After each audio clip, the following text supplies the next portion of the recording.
The Josh Dobbs era has begun in Minnesota, and we are just so excited about it. Even though technically Jaron Hall will be credited with the win.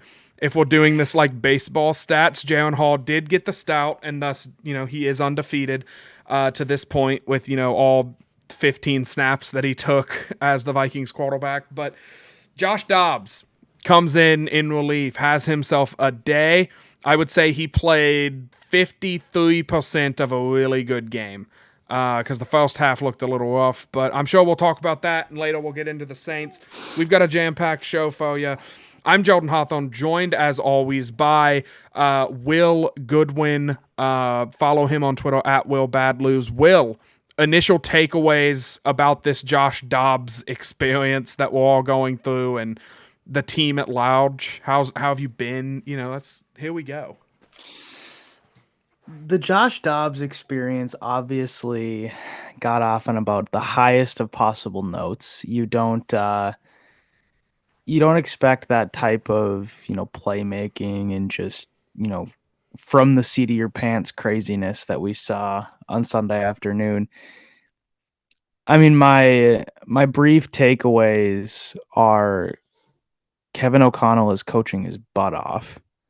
If you listen to what him and the players, really everybody had to say after the game, is that basically he was translating the play calls to Dobbs at the line of scrimmage until his microphone cut out. Yeah. And they would go into the no huddle mode so that he could have more time simply to talk to his quarterback and tell him, what receivers were running which routes and what the defense is probably going to do on this play. And basically being an extra center almost, checking coverages, telling him it was just insane. And, that coupled with just the ridiculous tenacity that this team has shown I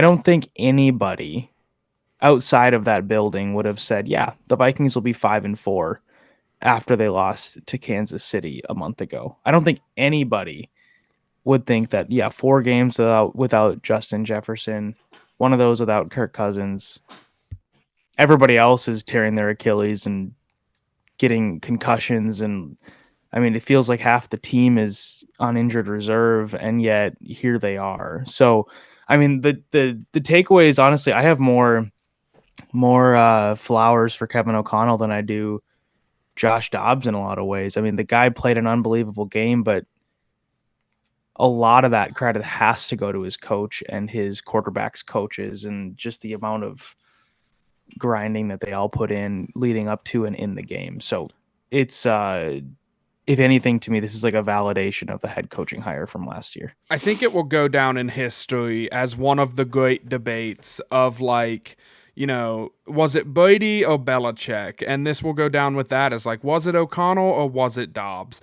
And, especially once we win a Super Bowl with him, because I don't think I've retracted the Super Bowl take yet, and I'm sure as hell not going to do it after a 31-point, offensive put out. But I think that, and I wanted to do the exercise. They did it on the Manning cast earlier this year, and I thought it was really informative and a good way of showing.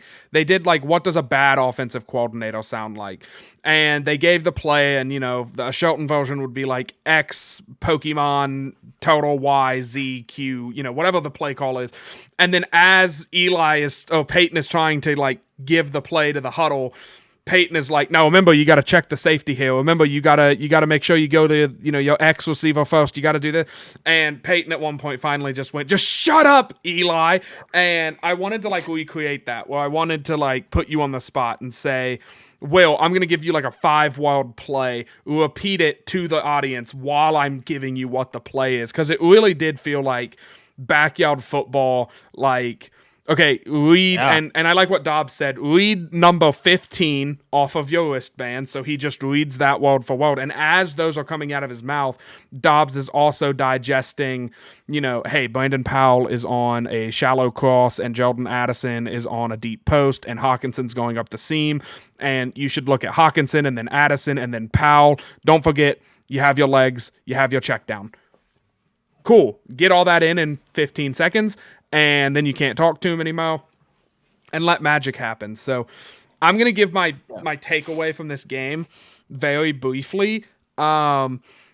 And it's not, oh, Vikings are Super Bowl bound, and it's not the Vikings are going to move on from Kirk Cousins. It's nothing. It has something to do kind of with Kirk Cousins, but I'm seeing a lot of victory laps being taken by people that aren't fans of Kirk Cousins, and they're like, you see, the Vikings are just as good, if not better, without him, and we need mobility in the pocket. It's the answer to all of the problems. It was just a quarterback with legs.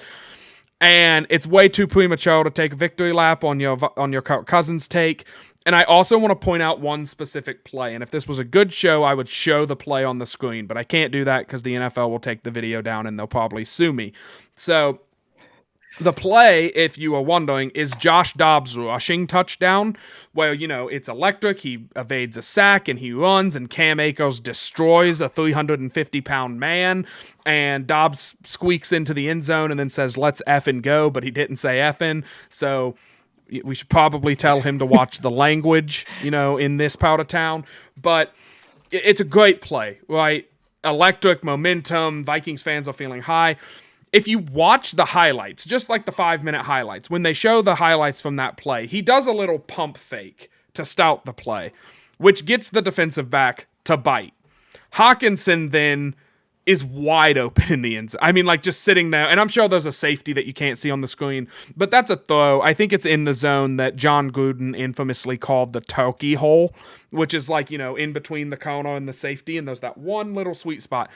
Like, if Kirk Cousins is in on that play, if you just, copy paste Cousins into that scenario, he's just going to throw a touchdown to TJ Hawkinson. Now, whether Hawkinson holds on to it is another story, but let's not act like Josh Dobbs made the team better. I think he just won the game and executed the offense differently.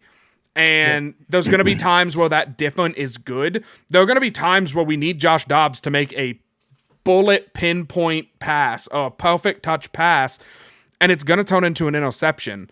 And he's not going to evade the sack, and he's not going to read the defense fast enough because he doesn't understand the playbook as well as Cousins does. So let's stop acting like Josh Dobbs is, Christ and is better than Kirk. And I don't know. What's your take on that? Because I'm seeing a lot of that on social media. Yeah, and I think that's a good angle to look at it. And I'll even just remove the Kirk piece because I think that's just a ridiculous sort of comparison, and it's not even close who's the better quarterback, so let's not even talk about it.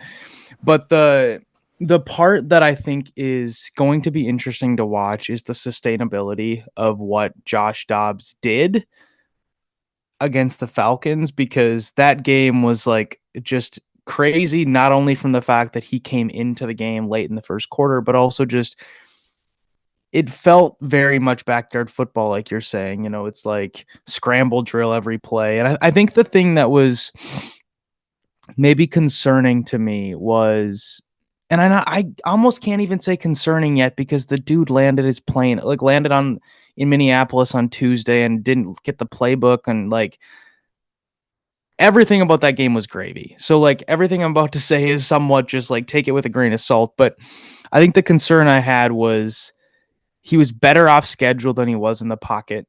Even when he would get outside the pocket and throw it, it felt like that was when he was most comfortable. However, he had a very, very high amount of on-target throws. It's just basically are you making a throw to where the receiver can catch it, or are you, airmailing it, whatever. In his 8 starts in Arizona, he had about a 67% on target percentage, which is not very good. Kirk Cousins is in the 83, 84 range for the season, which is top 3 in the league, but you can see the difference. Dobbs was 93% against the Falcons, which I don't see that sustaining just based on the profile of Joshua Dobbs. I mean, he's a journeyman for a reason. He's never really stuck anywhere for a reason.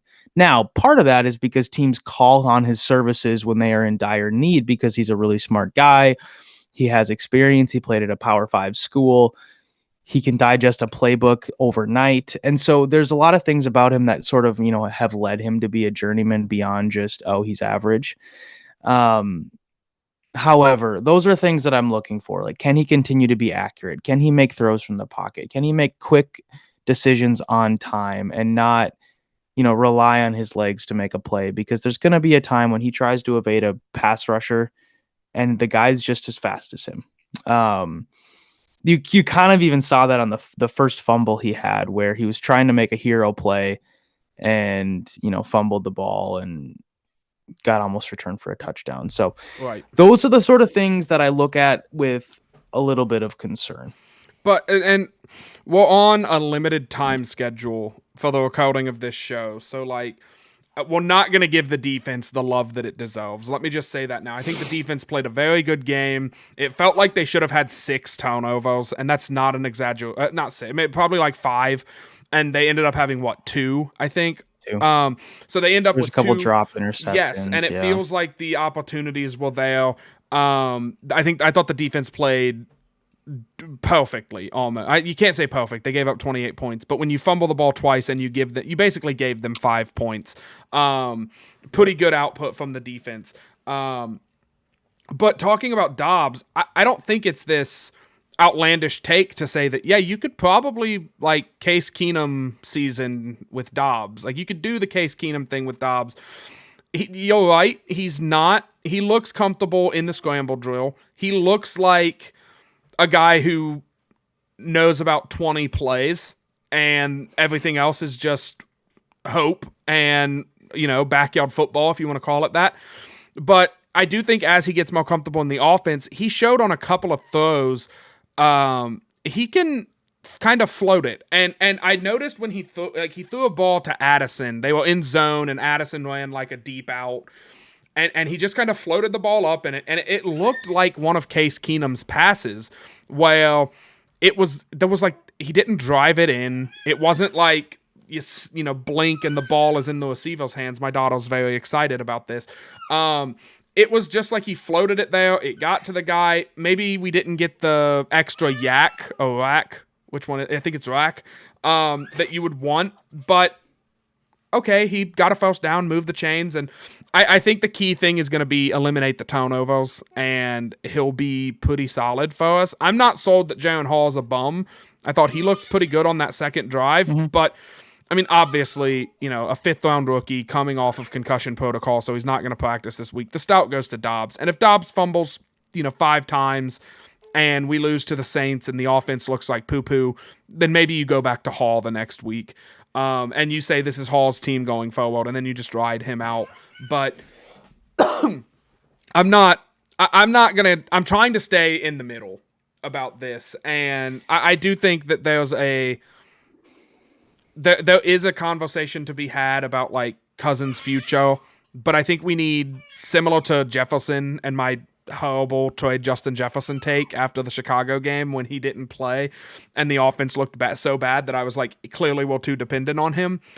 We need to see like a month of this team, maybe even like let's wait until the end of the season, and then if we end up doing really well, we can talk about, do we need Kirk Cousins, and if we end up doing bad, if we're kind of just right around 500 and not very, we're mediocre, inconsistent, those kinds of things, then we can talk about what that holds. But yeah. I don't know. I hate this take that you can't talk about Kirk Cousins because he's injured. And it's like, well, if you're looking past the Saints game at all, you're going to talk about Kirk Cousins because he's a free agent at the end of the year.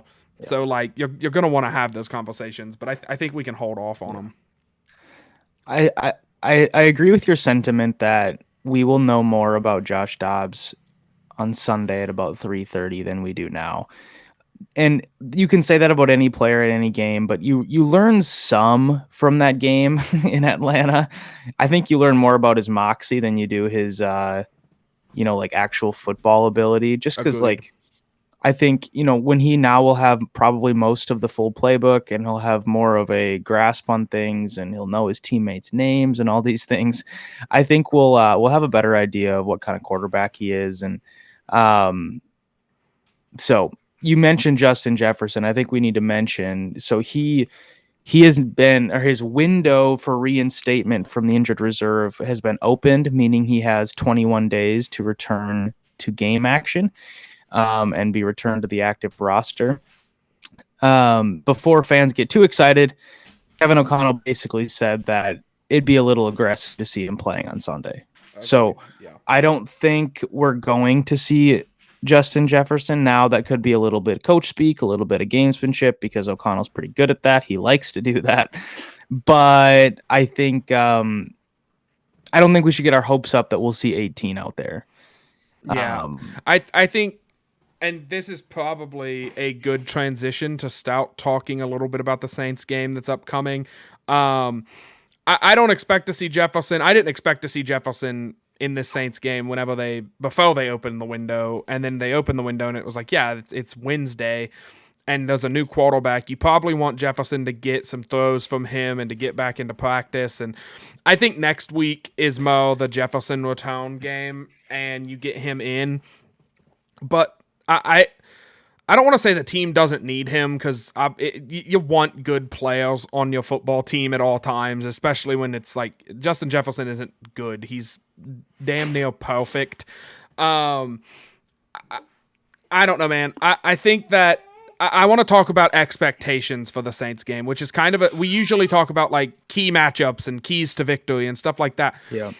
This season's been wonky. Let's change the flow up a little bit here. What are Yeah. what are your expectations offensively for the Vikings? Like, what do you expect? What do you want to see versus what do you expect to happen? I guess is the question. Is it 31 points? Is it a win in any way possible? What's that look like? Yeah, I expect less points. I have a hard time seeing them score 30 again. I mean, that was the first time they scored 30 all season, and it was, again, it's a crazy one-off game in a lot of ways. It's not a one-off game when it comes to the makeup of the team, but it's a little bit of a one-off when it comes to the offensive output and the scoring. And um, I expect it's going to be a little different approach here. I expect a continuation of this next man up mentality. It's this thing that everybody talks about, and it's kind of this cute thing, and it's kind of annoying when you just keep hearing people say like, "Oh, next man up." Well, sure, whatever. Your quarterback's injured. It doesn't, like, next man up is cute to say, but you know you're not going to go anywhere when QB1's out. But then you see what happened on Sunday, and now we got Cam Akers out, and I expect to see some Ty Chandler. I expect to see some good things from Ty Chandler. Um, I'm really curious to see, and this is not meant to be a shot at Madison. It's more just I'm curious to see if Chandler can give their running game a shot in the arm. Cam Akers was good, and I think Chandler probably is a closer approximation to Akers than he is to Madison. I'd like to see him with the ball in his hands. Now, when it comes to the New Orleans defense, they got a pretty good defense. They're not like they're not number one in the league by any means, but they're also, I think they're closer to top 10 when it comes to like yards per play, and I think they're right around 5 where the Vikings are. So they're kind of in that Vikings range of defense. Their running defense is maybe a little bit, the weak point, if you will. I mean, it's not really weak, but that's why I mentioned the running game. I want to see the Vikings get back to the running game. I think for sustained success with this quarterback collection, you're going to have to get more out of the running game. And I know we've talked about this since, July, but it has to come. And I just don't think you can rely on Josh Dobbs dropping back to pass 35, 40 times. You need to get the running game going. And whether that's, some design quarterback runs, semi-design quarterback runs. Now I will say, I think design quarterback runs are a little risky when your backup quarterback is going to be Sean Mannion. The Vikings signed Tanner Morgan to the practice squad basically because they need a warm body to play quarterback. they're very thin. They're very thin when it comes to the quarterback position. So um, maybe not as much of the design quarterback runs, but getting some jet sweeps, getting the wide receivers involved. That's what I want to see. This Saints defense has good defensive backs. So testing them all day probably isn't a recipe for success. However, that's where I think, going harder on the run game, getting creative with it, getting the wide receivers involved. Every time Brandon Powell touches the ball, good things seem to happen. Yeah, I So agree. give him the ball. I mean, talk about that offseason signing. I mean, totally under the radar, and he's been a game changer. So anyway, run game kind of as a overarching theme, and being creative with it is what I expect, and also kind of what I'd like to see. So I also expect to see that, but I'm gonna tell you the yardages that I would like to see out of the run game. I would like to see Alexander Madison get to 70 rushing yards. I would like to see Ty Chandler get to 20 rushing yards with 50 all-purpose yards, and I would like to see Joshua Dobbs have about 30 rushing yards. Like that's kind of my formula for success here. I'm going with like Madison having a decent day on the ground, picking up 3 or 4 whenever he touches the ball. I'm done pretending that Alexander Madison is going to be a home run hitter. It's just not who he is. I don't think that he's the back of the future. Love the guy. Don't text him and call him, racial slurs. That's not cool. But we can agree that, okay, maybe he's not the best football player, or the best running back. He's still solid. I mean, he's just not special, and I think we're used to seeing special as Vikings fans.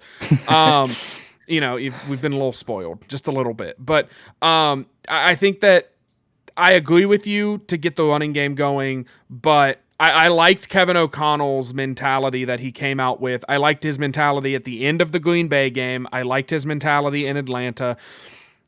The goal is to win football games, and you're just not going to win football games, running on first down for a loss of 3 and running on second down for a gain of 3, No. and then putting Josh Dobbs in these awkward scenarios and praying that he does something special with his legs.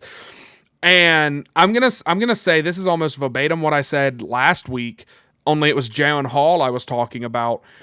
We've got to let Josh Dobbs throw the ball, and I'm not talking about pushing the ball vertical and throwing deep shots every play, but quick slants, an RPO, wide receiver screen, a running back screen, even manufacture the quick passing game, or manufacture the running game with the quick passing game, and let like receivers who are showing to be pretty good even without Justin Jefferson. The Vikings are still throwing the ball pretty well. Let them receive the ball, man. Like Hawkinson had a really big day against Atlanta.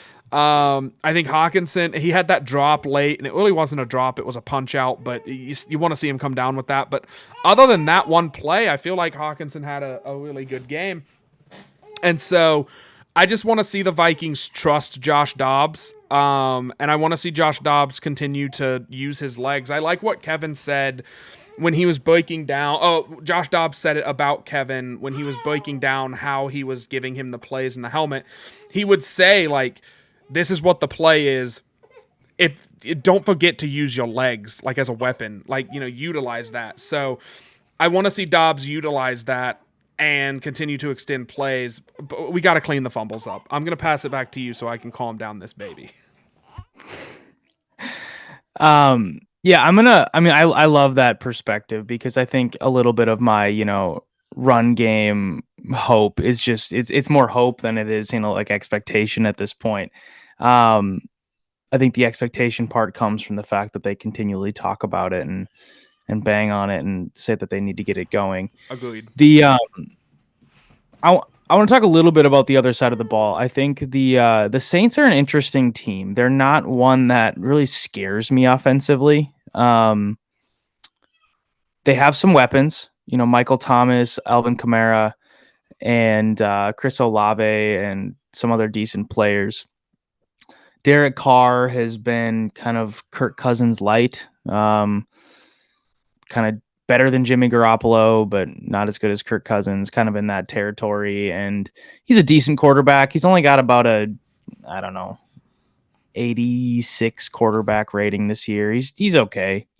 He's he's not someone who has been great, but also new system, new team, um, and all that. And they've kind of picked things up a little bit lately. I say all that because it's an offense that's a little bit. I think it looks a little sexier than it maybe is. You would think initially Alvin Kamara is their bell cow. He's the guy. 6 touchdowns on Christmas Day. They're going to give him the ball 100 times and he's going to burn you. They're one of the worst rushing offenses in the league. Kamara himself has been not great running the ball. He's still very much a weapon. And the Vikings on the other end too, they've been a very good run stopping defense.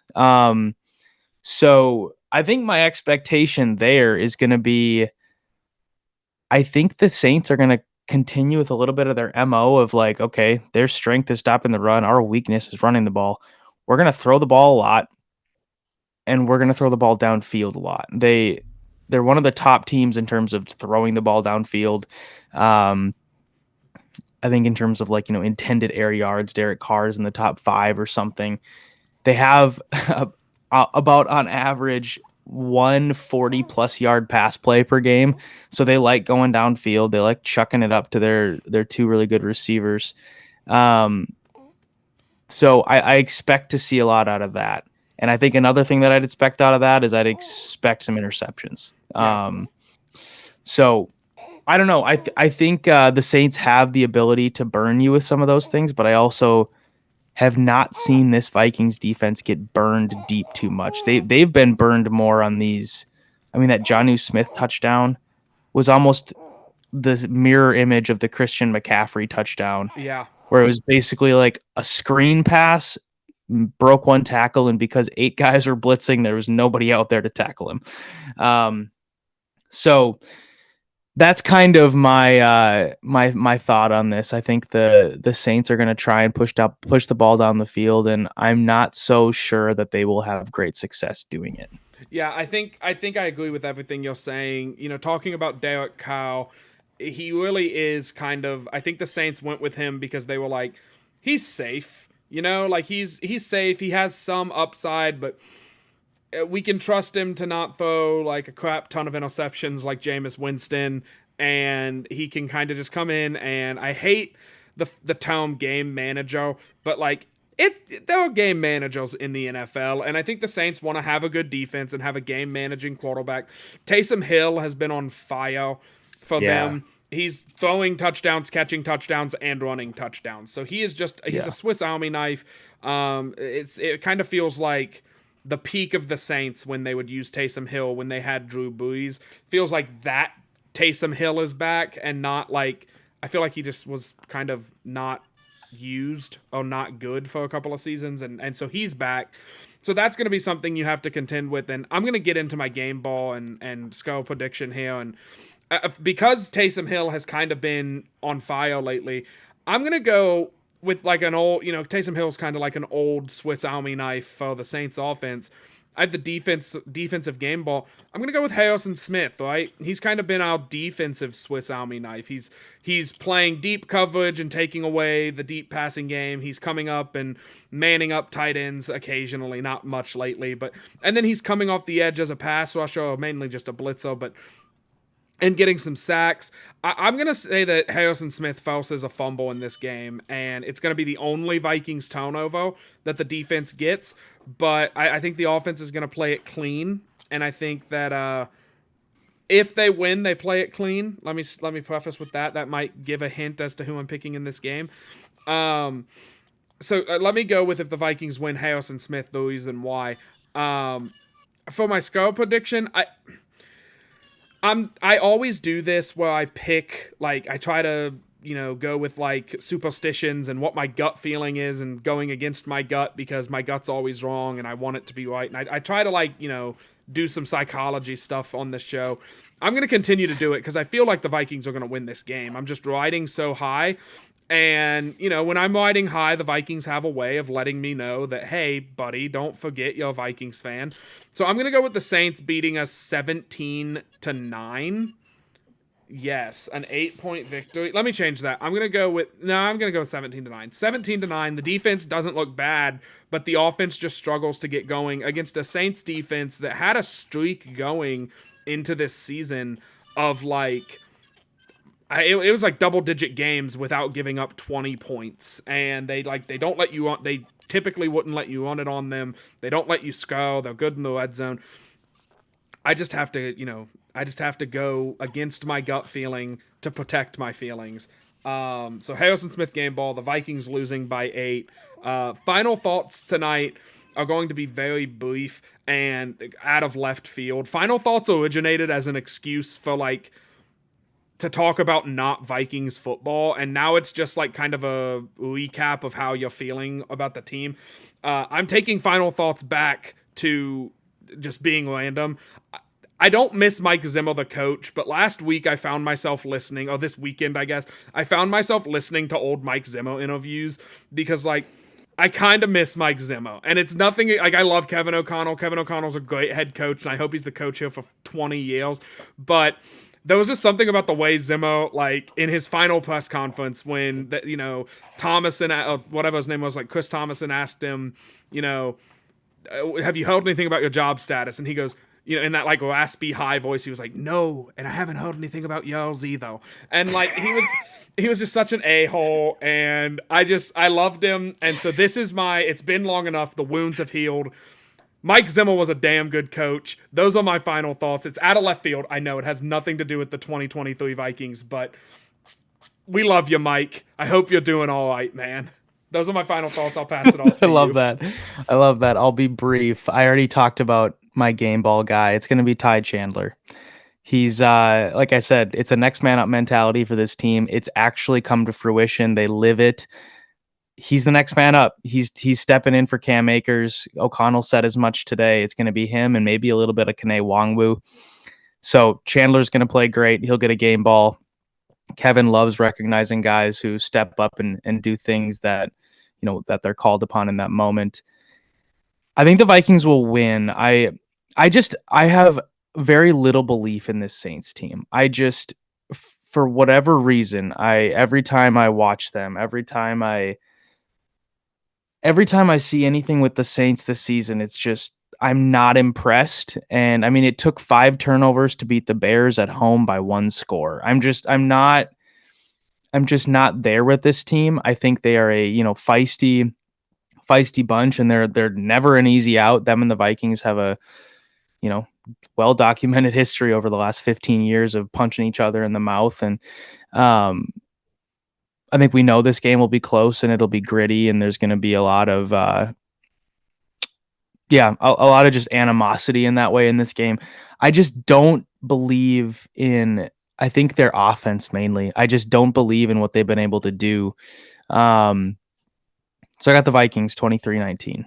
It's going to be lower scoring than the Atlanta game. I think our offense will be more, what it's going to be for the rest of the season, sort of hovering around 20 points, keeping the opposition under 20 points. That's kind of going to be the formula for success here. And I think this is a defense that can do this against an offense, like I said, that I don't have a ton of faith in. So my final thought will, I think, more kind of encapsulate what I just said and why I, believe that the Vikings will win this game. Is it's not because I think Josh Dobbs is, going to get a contract extension and he's going to be QB1 for the next 4 years. And, he's going to, take this franchise to new heights or anything.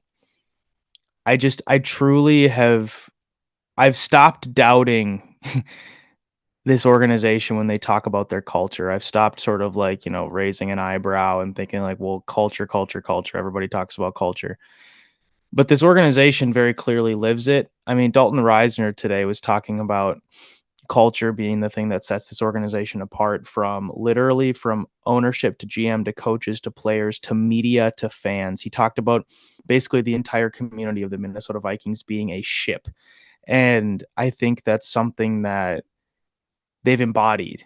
And this craziness that we saw on Sunday was an embodiment of that. And Kevin O'Connell breaking his headset was an embodiment of that. And just all these things that this team and this coaching staff and these players do, and they live and they breathe. I mean, the fact that he's got, receivers and backs and tight ends and his center telling him everything he needs to do at the line of scrimmage. Like Josh Dobbs comes into this situation, he's he's surrounded by a group of people who are fighting for him, this guy that they don't even know. And it's just this remarkable thing that this organization has built, and you can't undersell it anymore. It's not just a cute thing. It's there's a reason why players want to come play for the Vikings. And I think if the Vikings are so lucky to have, especially this coach, and depending on what the general manager and front office are able to do over the next couple of seasons, if they have this group going forward, you can expect this team to continue to be really good because players want to come play for a culture like this. And I see that, and that's why I say I think this wave's going to continue. I think they'll beat the Saints. I think they're going to beat the Broncos too. Just a foreshadowing for next week. And then I think this team has a realistic chance to continue to win games with this charisma that they build. So end of monologue, end of soliloquy. We will be back next week to talk about this game and to prep that aforementioned Broncos game. Skol, y'all.